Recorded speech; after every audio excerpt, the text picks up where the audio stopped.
I'm just going to talk about one small sequence today, because the sequence that I'm currently working on is a prime example of the kind of work I'm doing on this fan edit that's going to make it my best so far and probably hard to top for a while. But before I get to the sequence that I'm working on right now, I wanted to just tell you guys where I'm at. This right here is the fan edit. Something kind of cool that you can do with Vegas is if you have a file like this, you start with a new empty timeline. And then in here, I have all of the different scenes from the movie that I'm working on in order. Take the Vegas file and you can drop it into another Vegas file and it will operate just like a finished rendered video. It'll run slower, the frame rate and stuff, if you have like, you know, effects or whatever, because it's not rendered yet, but it works just like a video clip.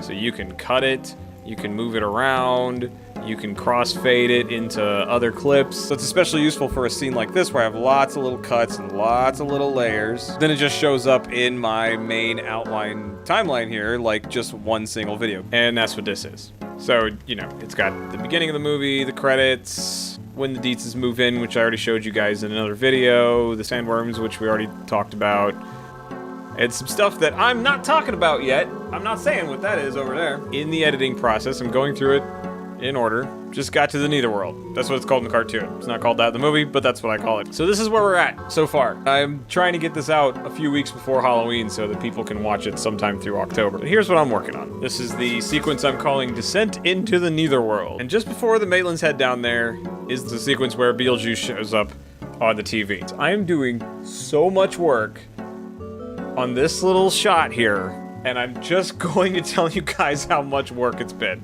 For the sake of drama, spookiness, and some things that will make more sense in the context of the overall movie, I needed to make Beetlejuice's appearance on the television more sketchy. So here's what it looks like original. I wanted it to look more messy.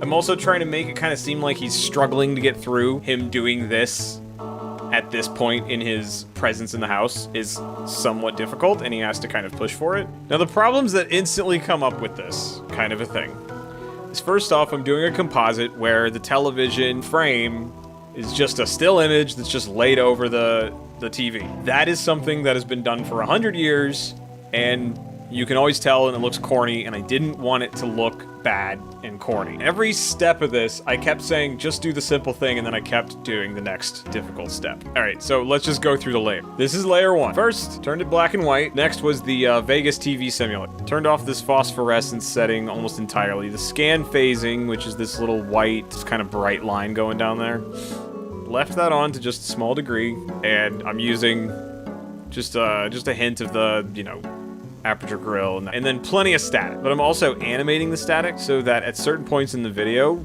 decisive points in the video, not only does the static kind of freak out, also the sync kind of goes like out of control. Just on certain lines. It also starts off more staticky and becomes less static, and then as he's fading out, kind of the opposite. Like when he says his name for the third time, that's always like a thing. Like his sign over his grave only says his name twice. The newspaper clipping only says the name twice. So in the video, I wanted it to kind of like have the same effect where it's like he's saying that and then it just doesn't quite get through because his powers or whatever kind of restrict him from doing that. Okay.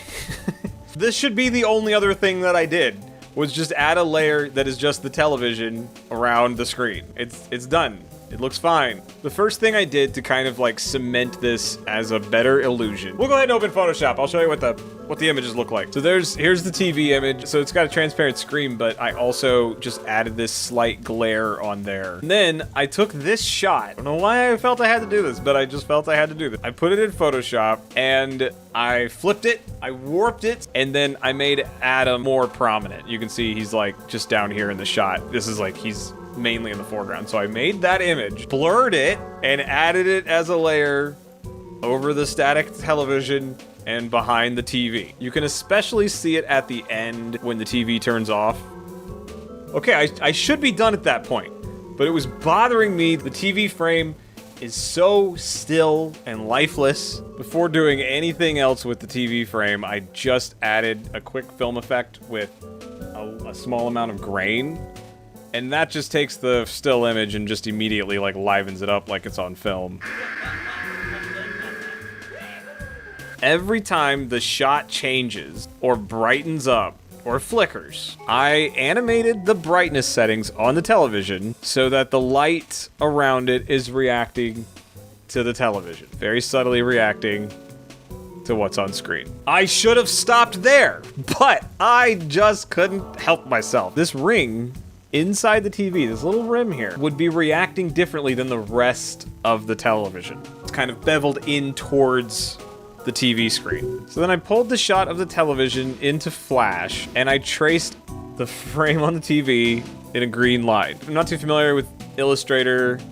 Flash is just a vector-based program that I'm very familiar with, and you can just go in here and just infinitesimally small adjustments can be made. There's the wide shot and there's the close-up. I did have to make two of them. Couldn't just use the wide shot and crop it. I had to individually make both of these. Okay, under the green is just the TV as you see it with all of the animated static, and then I added a radial blur.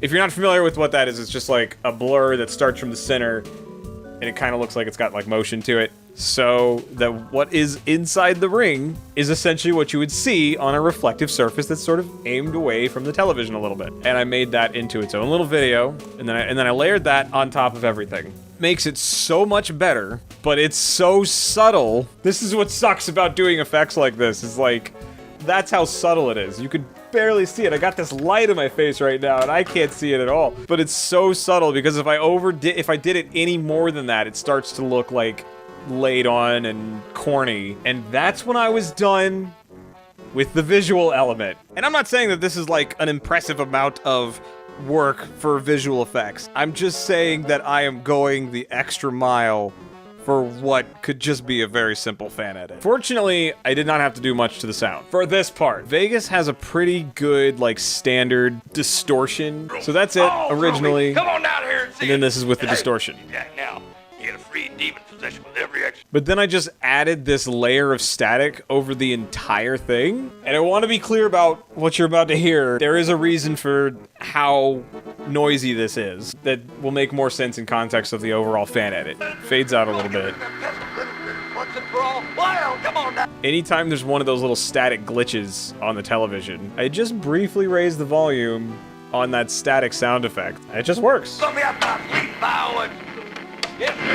This sequence alone was so much work because I'm starting to get into the detailed aspects of this. Honestly, I have made so much more progress on this than I'm going into, but so much of it I want to still be a surprise when you watch this. I think I'm going to go into more minute detail once I've released the fan edit. Did anybody ever notice that in this scene, he's poked a hole in the bridge where they drove through? That's this week's video. I'm going to keep working on it, and I will have another update next week.